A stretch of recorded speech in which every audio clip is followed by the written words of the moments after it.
નમસ્તે વિદ્યાર્થી મિત્રો, ઓનલાઈન ક્લાસમાં આપનું હાર્દિક સ્વાગત છે. તમે ધોરણ 5 સુધી ગુજરાતી વિષયનો અભ્યાસ કર્યો. હવે તમે ધોરણ 6 માં ગુજરાતીનો અભ્યાસ કરશો. ધોરણ 6 વિષય ગુજરાતી અને વિષયમાં આજે આપણે માત્ર પરિચય મેળવીશું. જે તમે 5 ધોરણ સુધી ભણી ગયા છો, ગ્રામરમાં થોડા ટોપિક, વિરામ ચિહ્નનો ઉપયોગ, એના ચિહ્નો કેવા છે, એના શબ્દકોશના ક્રમમાં કઈ રીતે ગોઠવાય, એનો પરિચય આપણે મેળવીશું. અને જે વિદ્યાર્થીએ પાઠ્યપુસ્તક ન લીધા હોય એ લઈ લેશે. બીજો વિડીયો આવે ત્યાં સુધીમાં બીજા વિડીયોમાં આપણે પાઠની શરૂઆત કરીશું. આજે આપણે માત્ર પરિચય મેળવીશું. વિદ્યાર્થી મિત્રો, તમે આગળના ધોરણમાં જે અભ્યાસ કર્યો છે એનું થોડુંક આપણે રિવિઝન કરી લઈએ. તો સૌપ્રથમ આપણે વિરામ ચિહ્નની સમજૂતી મેળવીશું કે વિરામ ચિહ્નથી વાક્ય વાંચતા ફાવે છે. અહીં તમે જોઈ શકો છો, ઉદાહરણ તરીકે આપવામાં આવેલું છે. ભાનુ, મનુ, કનુ, રાજુ અને જીતુ મેળામાં ગયા.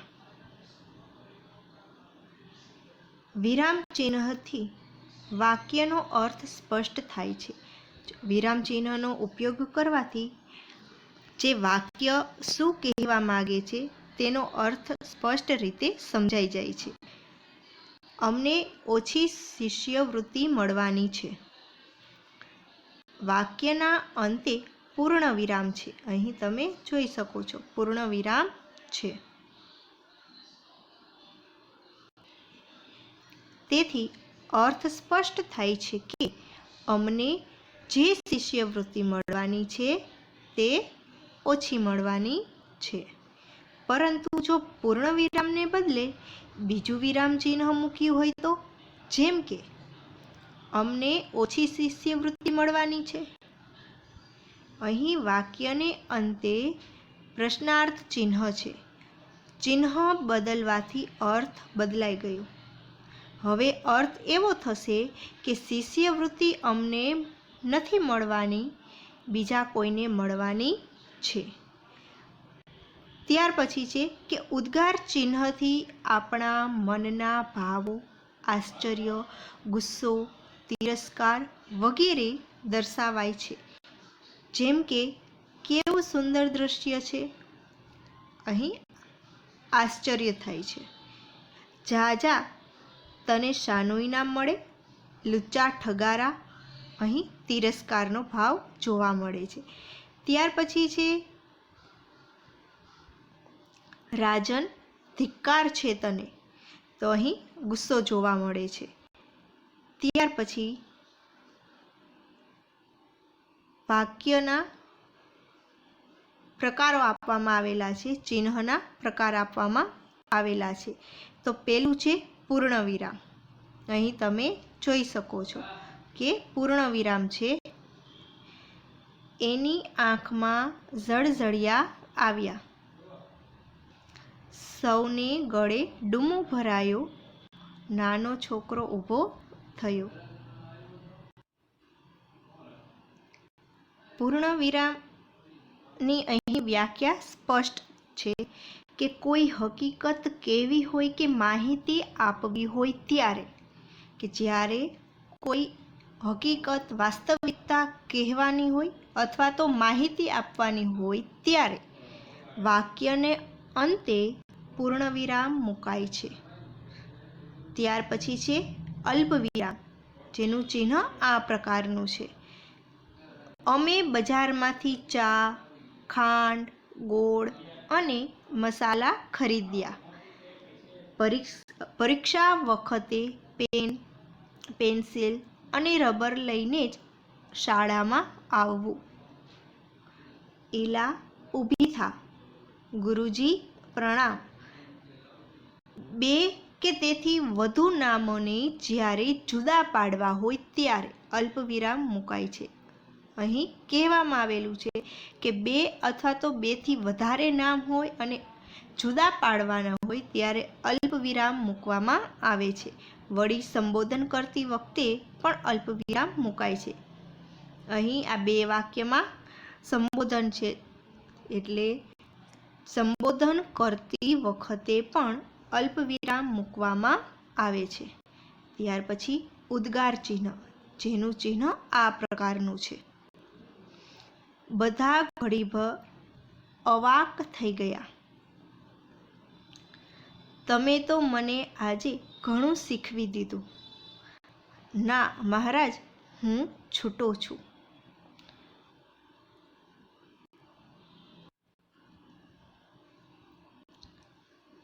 વાક્યમાં આશ્ચર્ય, ક્રોધ, ધિક્કાર, પ્રશંસા, દુઃખ જેવા ભાવો દર્શાવવાના હોય ત્યારે ઉદ્ગાર ચિહ્ન એટલે કે આશ્ચર્ય ચિહ્ન મુકાય છે. આમ ઉદ્ગાર ચિહ્ન વાક્યના અંતે ઉદ્ગાર ચિહ્ન આવે છે, એ વાક્યના અંતે મૂકવામાં આવે છે. ત્યાર પછી ચોથો પ્રકાર છે પ્રશ્ન ચિહ્ન, જેનું ચિહ્ન આ પ્રકારનું છે. તારા જેવો બીજો મૂર્ખ કોણ હોય? તમે જમી લીધું? તારે શું શીખવું છે? તો અહીં તમે જોઈ શકો છો કે કંઈક જાણવા માટે, માહિતી મેળવવા માટે બીજાને પૂછવામાં આવે ત્યારે, કે કંઈ જાણવું હોય, કોઈની પાસેથી કંઈક માહિતી મેળવવી હોય ત્યારે વાક્યને અંતે પ્રશ્ન ચિહ્ન મૂકવામાં આવે છે. જે તમે આ 4 ચિહ્ન છે એ આગળના ધોરણમાં તમે ભણી ગયા છો. ત્યાર પછી અહીં સર્વનામ કોને કહેવામાં આવે એ કહ્યું છે કે સંજ્ઞા, એટલે કે નામને બદલે જે શબ્દ વપરાય તેને સર્વનામ કહેવાય છે. અહીં વ્યાખ્યા છે કે સંજ્ઞા એટલે કે નામને બદલે જે શબ્દ વપરાય તેને સર્વનામ કહે છે. તો અહીં એક પેરેગ્રાફ આપવામાં આવેલો છે કે ગંગામાનો પોતાનો પરિવાર મરી પરવાર્યો હતો. પોતાનું કહી શકાય એવું ગંગામાનું કોઈ પણ સગું હતું નહીં, એટલે તો ગંગામાએ બધાને પોતાના બનાવ્યા હતા. ગંગામા પાસે સારી એવી પૂંજી હતી, છતાં ગંગામા જરૂર વગર એક પૈસો પણ વાપરતા ન હતા. હવે ઉપરના ફકરામાં તમે જોયું કે ગંગામા શબ્દ છે વારંવાર આવે છે, તેથી લખાણ છે એ થોડુંક લાંબુ થઈ ગયું છે અને વાંચતા અલગ લાગે છે, વિચિત્ર લાગે છે. હવે આ જ પેરેગ્રાફ લખવાનો પણ એમાં થોડો ઘણો ફેરફાર કરીને, એટલે જ્યાં નામ આપેલું છે ત્યાં આપણે સર્વનામનો ઉપયોગ કરીને આ વાક્ય ફરીથી વાંચશું કે ગંગામાનો પોતાનો પરિવાર મરી પરવાર્યો હતો. પોતાનું કહી શકાય એવું એમનું કોઈ પણ સગું હતું નહીં. તો તમે અહીં જોઈ શકો છો, અહીં ગંગામા શબ્દનો પ્રયોગ થયો છે, પણ સર્વનામ બીજા ફકરામાં સર્વનામ આપવામાં આવેલું છે.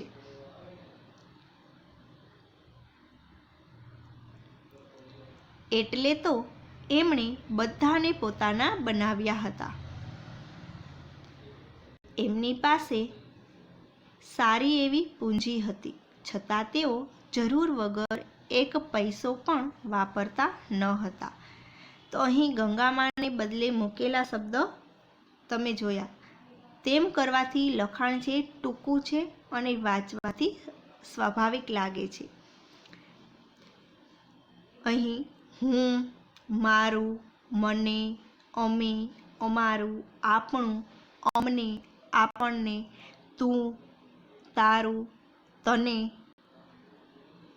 તમે, તમારું, તમને, તે, તેને, તેનું, તેઓ, તેઓનું અને તેઓને આ સર્વનામ છે.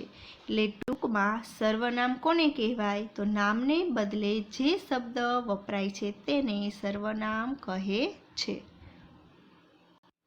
ત્યાર પછી આપણે અનુલેખનના ફાયદા જોશું.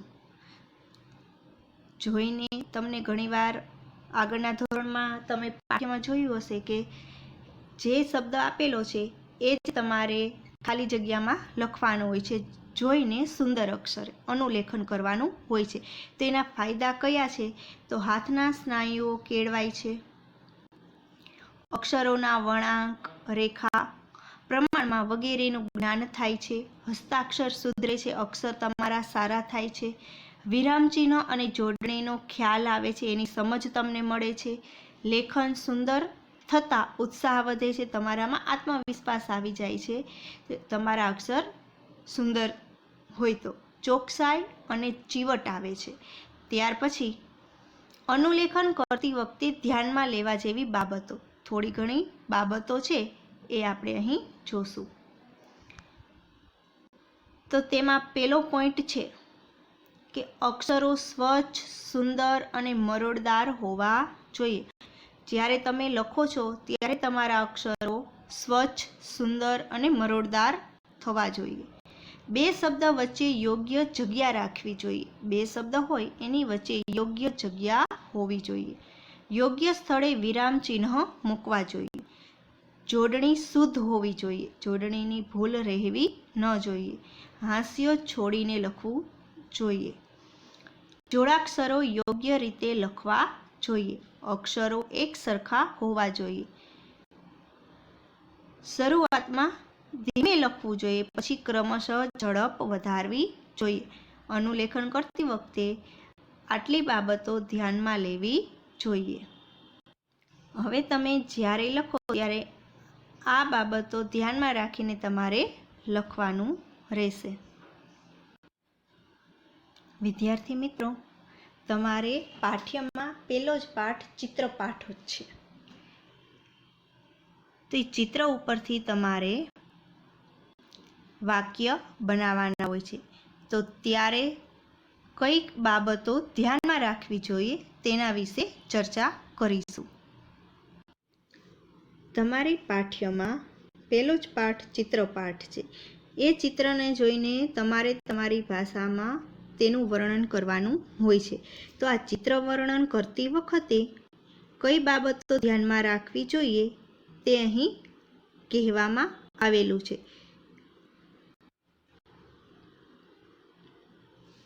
તો પહેલો જ મુદ્દો છે કે સમગ્ર ચિત્રને બરાબર નિરીક્ષણ કરો. કે જ્યારે તમે પાઠ્યમાં અભ્યાસ કરશો ત્યારે પહેલો જ પાઠ ચિત્રપાઠ હશે. ત્યારે કઈ બાબતનું ધ્યાન રાખવાનું? તો સમગ્ર ચિત્ર એટલે પૂરેપૂરું ચિત્રનું બરાબર નિરીક્ષણ કરવાનું, બરાબર જોવાનું. ત્યાર પછી બીજો મુદ્દો છે કે ચિત્રમાં કોણ કોણ છે અને તે શું શું કરે છે તેનું ક્રમશઃ વર્ણન કરો. ચિત્ર બરાબર જોઈ લીધા પછી ચિત્રમાં કોણ છે, તે શું કરે છે, ક્રમશઃ એટલે વારાફરતી તેનું વર્ણન કરવાનું. ત્યાર પછી છે કે જે વધારે મહત્વનું હોય તેનું વર્ણન પહેલાં કરો. આખા ચિત્રમાં જે બાબત મહત્વની હોય તેનું વર્ણન પહેલાં કરવાનું. ત્યાર પછી ચિત્રની ગોઠવણી વિશે પણ જણાવો. ચિત્ર આપેલું હોય એની જે રીતે ગોઠવણી કરવામાં આવેલી છે એની ચર્ચા કરી શકો, એના વિશે પણ તમે વર્ણન કરી શકો, લખી શકો છો. ત્યાર પછી ચિત્રની સમગ્ર છાપ વિશે પણ લખો. ત્યાર પછી આખા ચિત્રને અનુરૂપ વર્ણન પણ કરવાનું હોય છે. તો અહીં એક ચિત્ર વર્ણનનો નમૂનો આપવામાં આવેલો છે. તો અહીં ચિત્ર આપવામાં આવેલું છે કે નીચેનું ચિત્ર જોઈ તેનું 10-15 વાક્યમાં વર્ણન કરો. તો હવે તમને ખ્યાલ તો આવી ગયું હશે કે આ ચિત્ર શેનું છે. તો આ ચિત્ર છે ઉત્તરાયણનું. તો હવે આપણે ઉપરના જે મુદ્દા તમે જોયા, કઈ કઈ બાબતો ધ્યાનમાં લેવી જોઈએ એના આધારે આપણે આ ચિત્રનું વર્ણન કરીશું. તમે આગળના ચિત્ર જોયું, ઉત્તરાયણનું ચિત્ર છે, ઉત્તરાયણનું દ્રશ્ય છે, તેના વિશે વાક્ય લખવાના છે. તો પહેલાં બરાબર તમારે આખું ચિત્રને જોવાનું છે, ત્યાર પછી તમારે લખવાની શરૂઆત કરવાની છે. તો અહીં સાથે જવાબ પણ આપેલો છે કે ઉત્તરાયણનો દિવસ છે, પૂર્વ દિશામાં સૂર્ય ઉગેલો છે, નાના મોટા સૌ ધાબા પર પહોંચી ગયા છે, આકાશ અને અનેક પતંગોથી છવાઈ ગયું છે, કેટલાક છોકરાઓ પતંગ ચગાવવામાં મશગુલ છે, કેટલાકના હાથમાં ફિરકીઓ છે, કેટલાક બાળકો બૂમો પાડતા જોવા મળે છે, કેટલાક નગારા વગાડે છે, એક ધાબા પર ટેપ રેકોર્ડર વાગતું જણાય છે, એક ધાબા પર 2 બાળકો પતંગોની કીના બાંધી રહ્યા છે, એક દાદા ધાબા પર ખુરશીમાં બેઠા છે, તે છાપું વાંચી રહ્યા છે, આકાશમાં કેટલાક પતંગ કપાયેલા જણાય છે, એક છોકરાના હાથમાં ઝાંખરાવાળો વાંસ દેખાય છે, તે પતંગ પકડવા દોડતો દેખાય છે. બધા જ મકાનોના ધાબા પરથી લોકો પતંગ ચગાવતા જ દેખાય છે. ઉત્તરાયણની સવારનું આ દ્રશ્ય ખૂબ મજાનું છે. ત્યાર પછી તમે બીજું ચિત્ર અહીં જોઈ શકો છો કે અહીં એક ગામના પાદરનું દ્રશ્ય આપવામાં આવેલું છે. તો હવે તમારે હોમવર્કમાં આ જે ચિત્ર આપેલું છે એના વિશે 10 થી 15 વાક્ય લખવાના. આ ચિત્ર જે આપેલું છે એના વિશે તમારે 10 થી 15 વાક્ય લખવાના રહેશે લેસનમાં. તો વિદ્યાર્થી મિત્રો, આવતા વિડીયોમાં આપણે પાઠની શરૂઆત કરીશું. અસ્તુ. જય હિન્દ. વંદે માતરમ.